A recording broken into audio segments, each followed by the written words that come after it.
ఇప్పటికే 6 గ్యారెంటీలు 60 తీర్ల హామీలు అనుకుంటా మాటలు నిలబెట్టుకోకుండా హస్తం పార్టీ హ్యాండ్ ఇస్తుందని పబ్లిక్ అరుచుకుంటుంటే ఇంకో దిక్కు సర్కారు చేస్తున్న స్కాములు ఇవి వెనుకపొంటి చేస్తున్న కథలు ఇవి అనుకుంటా ప్రతిపక్ష పార్టీలు లేపుతున్న పంచాయత్తోని కాంగ్రెస్ పతార ఇంకింత పలసగా అవుతుంది.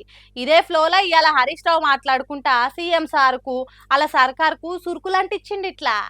ఓ దిక్కు పబ్లిక్ ఉన్న తిప్పలు తీర్చుర్రి అని కాంగ్రెస్ సర్కార్ మీద లడాయి వేసుకుంటేనే ఇంకో దిక్కు రేవంత్ రెడ్డి పాలన మీద పంచులేసుకుంటా కారు కర్తల జోరు వెంచే ముచ్చట ముంగటేసుకుంటూనే ఉంటాడు మాజీ మంత్రి హరీష్ రావు. ఇవాళ అచ్చంపేట బీఆర్ఎస్ కార్యకర్తల మీటింగ్ పెట్టుకుంటే ఆడికొచ్చిన హరీష్ రావు మాట్లాడుతుంటే నడిమిట్ల మైకు కట్ అయ్యి ఫ్యాన్లు బంద్ అయ్యి వెనకంగా పెట్టిన ఎల్ఈడీలు కూడా ఆఫ్ అయిపోయినాయి. ఇక చూసి చెమటలు దుడుచుకుంటా కరెంట్ ఎప్పుడు వస్తుందా అని చూసుకుంటా అందరు యాష్టపడ్డాక ఆఖరికి పవర్ వస్తుడుతోని హరీష్ రావు సార్ ఆయన స్టైల్ అరుచుకున్నాడు. ఇట్లా చిన్న పిల్లలు కూడా హైదరాబాద్ లియాలంటే ఏమంటారు అంటే కరెంటు పోగానే రేవంత్ రెడ్డి వచ్చిండు కరెంటు పోయింది.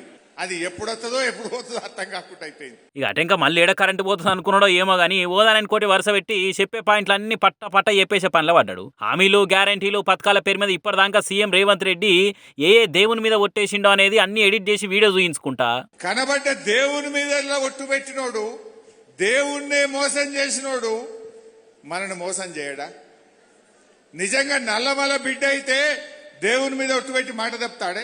ఇట్లా కార్ పార్టీ క్యాడర్ల హుషారు పెంచేటట్టు మాట్లాడుకుంటా ఇన్కషీర్ ఎస్బీఐకి రేవంత్ సర్కార్ కు నడుమైతున్న భూమి పంచాది ఏందనేది క్లియర్ గా చెప్పుకొచ్చింది. ఇట్లా హైదరాబాద్ లో స్టేట్ బ్యాంక్ ఆఫ్ ఇండియాకు అప్పటి ప్రభుత్వం వెనకట భూమి ఇచ్చింది. రేవంత్ రెడ్డి బ్యాంకుకి ఇచ్చిన భూమిని ఆయన అమ్మేసిండు. అమ్మేస్తే పాపం ఆ కోర్టుకు పోయిండు స్టేట్ బ్యాంక్ ఆఫ్ ఇండియా వాడు. పోతే కోర్టు ఏం చేసింది, అరే వాళ్ళు పైసలు పెట్టుకున్నది నిజమే కదా, ఈ అమ్మకం తప్పు, దీని మీద స్టే ఇస్తున్నామని కోర్టు స్టే ఇచ్చింది. ఖతం రేవంత్ రెడ్డి ఇప్పుడు ఎస్బీఐ మీద పగబట్టిండు. ఎస్బీఐ నిషేధిస్తా, ఎస్బీఐలో ఉండే ఫిక్స్డ్ డిపాజిట్లు బయటకు తీసేస్తా, ఎస్బీఐకి రాష్ట్ర ప్రభుత్వ అకౌంట్లన్నీ కూడా తీసేస్తా అని ఇలా స్టేట్ బ్యాంక్ ఆఫ్ ఇండియాను కూడా బ్లాక్ మెయిల్ చేస్తున్నాడు.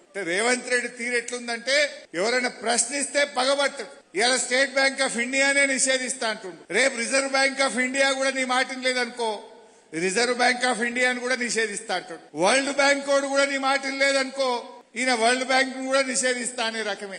ప్రశ్నిస్తే పగబట్టుడే కాకుండా బాధాప్త బ్యాంకుల్నే బ్యాన్ చేస్తా అనే కాడికొచ్చిన రేవంత్ రెడ్డి అనుకుంటా మాట్లాడేవారు కలా ఇజ్జతును ఇంకుడు గుంతర పాలు చేసే తీరు ఇచ్చి పడేసిండిగా హరీష్ రావు సార్ అనుకుంటా గులాబీ కార్యకర్తలు కిలకిల నవ్వుకుంటా ఈ వీడియోను వరుస పెట్టి వాట్సాప్ స్టేటస్లు పెట్టుకోవట్టిరట. మరి ఇక బ్యాంకుల భూములతోని గవర్నమెంట్ కి అవుతున్న లొల్లి మీద పవర్ ఉన్న పార్టీలు ఏం క్లారిటీ ఇస్తారో ఏమో చూడాలి. స్టార్ హీరోగా అటు తమిళ ఇండస్ట్రీ ఇటు తెలుగు ఇండస్ట్రీలను షేక్ చేసి అటెనక నాకు సినిమాలొద్దు ప్రజలే ముద్దని ఏండ్ల నుంచున్న పార్టీలను పాతాళానికి దొక్కి సీఎం అయిన విజయ్ భారతుడే అంటే ఎట్లుంటది కథ? మామూలుగా ఉంటదా? ఎట్లున్నాయి చూడురి సంబరాలు. అధికారంలోకి వచ్చి 2 నెలలు కూడా కాకముందే పబ్లిక్ ను కంటికి రెప్పోలే చూసుకుంటా వాళ్ళకి అక్కరయ్యి అన్ని పథకాలు అమలు చేసుకుంటా జెట్ స్పీడ్ తోని రువ్వడిగా పాలన సాగిస్తున్న తమిళనాడు సీఎం దళపతి విజయ్ పుట్టిన బర్త్డేనట ఇయాల. అటు ప్రధాని మోదీ, రాహుల్ గాంధీ, ప్రతిపక్షం లీడరు మాజీ సీఎం స్టాలిన్, అలా పాటోళ్ళు, సినిమా వాళ్ళు, దోస్తులు, దగ్గరోళ్ళు, చుట్టాలు, పక్కాలు ఇట్లా అందరు ట్విట్టర్ గుట్ల విషస్ చెప్తే ఈయన కూడా పని కట్టుకొని వాళ్ళకి థ్యాంక్స్ అని రిప్లై ఇచ్చిండు. ఇటిగో అసెంబ్లీలో కూడా అందరు ఎమ్మెల్యేలు ఉండి హ్యాపీ బర్త్డే చెప్తే వాళ్ళందరికి లేచి నిలబడి థ్యాంక్స్ అని చెప్పిండు. మరి అలా హీరో కమ్ సీఎం బర్త్డే అంటే మామూలుగా ఉంటదా జోషు? 7 కాడికి రచ్చలేపిరు విజయ్ డైహార్డ్ ఫ్యాన్స్.